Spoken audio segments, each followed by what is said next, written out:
Hey everyone, I'm Riley and welcome to my UX lab. I just graduated with my degree in UX design, and as great as that has been, I still feel like there's so much I need to learn and grow within this field, and that's exactly why I've started this channel.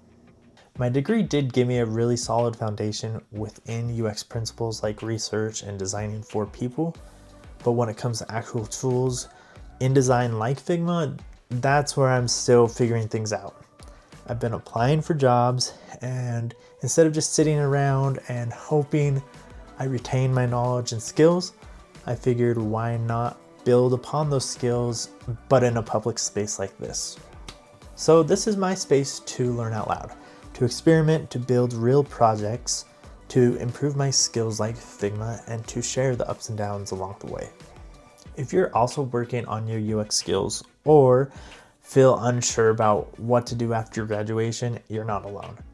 Whether you're brand new to UX design or you just want to know what happens within the field, I want this to feel helpful and useful. All right, here's my current Figma workspace, and honestly, this is exactly why I'm starting this channel. I want to have something as simple as setting up a mobile frame and adding a layout grid be second nature to me. So while I'm learning and going through these motions, you can follow along with me. So I'm going to look at this frame here. It has iPhone 16 Pro Max and a layout grid. So the layout grid down here, the properties show that it has 4 counts for the columns, a margin of 16 and a gutter of 16. So to duplicate this on our blank page here, you can either hit F on your keyboard or hit this frame button on the panel. It brings up the list of different frames that they have available, and we'll just select iPhone 16 Pro Max here. I'm going to line it up just so we have a nice clean visual, and from here we need to select the frame, go down to layout guide. I like to hit the plus button.